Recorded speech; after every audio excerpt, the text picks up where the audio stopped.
Hey everybody, it's Douglas Scott McCarron again. Yeah, it's still cold.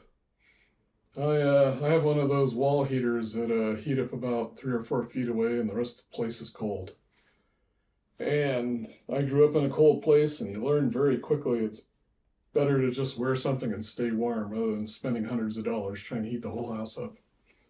So here I am, all bundled up and cold. May not be the most professional look, but again, I'm not a professional influencer. I am sharing my life, and hopefully it contributes to people because I went from being very dark and mean and vindictive and self-loathing to calm and peaceful. So I hope this all is useful. Um, there's a coach that I work with. She's been very useful. If you're interested, healingmatrixsickleave.net online. I found her very valuable because I originally went to talk to her about losing weight, but we've gotten very deep into why I eat food to make myself feel better and then curing that and letting go of it. She asked me one question one time, which is very, very good, which is, why do you keep looking for cheese in a hole that has no cheese in it? It's like the meaning of that is, at least to me, was I would I would want somebody or something to behave a certain way, and it didn't, so then I'd get mad at it, or I'd insist on trying to alter it, or getting it to change, or to pay attention to what I want, and then feeling rejected or annoyed or whatever. And I was so enraptured with the idea of people don't listen to what I want that I would just get stuck there trying to find cheese in a hole that had no cheese in it. I eventually kind of got to the point of realizing the real hole was without cheese was in me, because my central belief was that I didn't matter, nobody wanted me, and that with that as a thought, I was always looking for proof that I didn't matter and nobody wanted me. So in effect, that hole had the exact cheese I wanted, which was no cheese. So I could always be upset there was no cheese there. Somewhere along the line, I kind of got, well, that's kind of useless. So I stopped looking there. Not so much stop looking, it's more I just kind of got the problem was the feeling that I didn't matter and letting go of that. You know, I talked earlier about the difference between the earth and the world and curing all this stuff on the world. I used to try to escape off the world or get outside of all my pain. But it was more just kind of letting go of it all. For instance, I had a long, decades long, why didn't my parents love me? After a long time of thinking about it, I realized that wasn't true.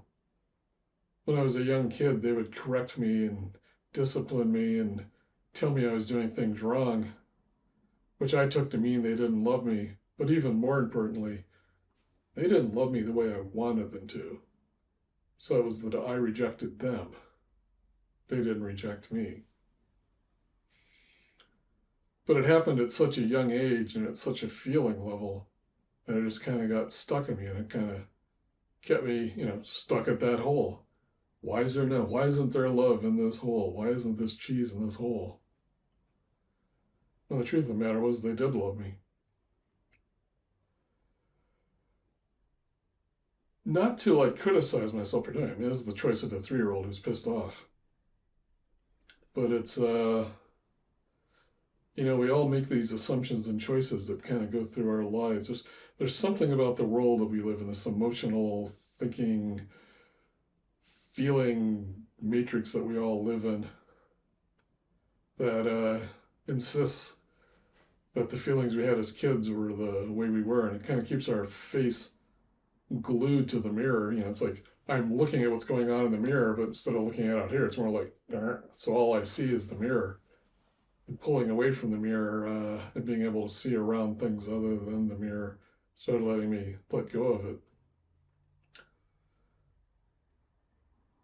But one of the key things was, okay, first off, they're human beings. They're going to be upset. So it may be that my thoughts about their not loving me probably was true for minutes when they were mad at me, but it didn't mean forever. There's the thing that I was the one who made the judgment. But the really powerful part of that thing is I made the judgment, which means I could change the judgment. And it was the admitting that I had done this.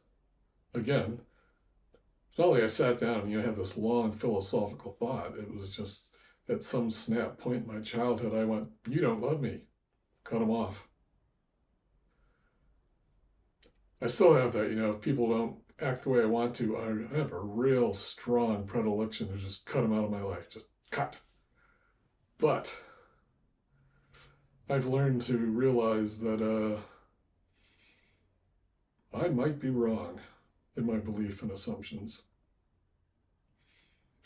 And I should trust in the friendship rather than what they said. I had a friend recently who said that if I wasn't paying them, this is another coach. I have many coaches. Not many, one or two. But if it wasn't for the fact I was paying them, they wouldn't talk to me. They don't remember saying that, but if they did, what they meant, it was in the sense of they would, on a professional level, not be engaged in coaching me. They wouldn't talk to me just openly as a friend, because as a professional manner and to protect themselves from having everybody expecting them to give advice and coaching free, she can't do that. I heard it as, well, if you don't pay her, she won't talk to you. Nobody loves me. But I also knew that I'd known this person for years, almost 2 decades. And I could either trust she won't talk to me unless I pay her, or I could listen to, there's a lot of love between us in history. Perhaps that's not what she meant. And so I waited till I talked to them again, and we got it cleared up. Now things are fine. And she was protecting her professionalism. So I've just found that, if you have this snap judgment and you want to accuse somebody and make them wrong, and say they're doing a whole bunch of things, if you found that you've done that hundreds or thousands of times in your life, you might be stuck in a particular conversation in your head that is running you instead of you being in charge. It's a funny thing about it. It occurs to me as I was in charge and I was right and I was judging everything. And yet it was this feeling that was dragging me around by the nose. I wasn't powerful. I was completely under its power. It's when I trusted the love and the openness that I started gaining release and openness. Okay, well, it's getting cold, so I'm going to head on. As usual, if you're open to contributing, I'd appreciate it. I'm not an influencer. This isn't my job, but I'd appreciate it.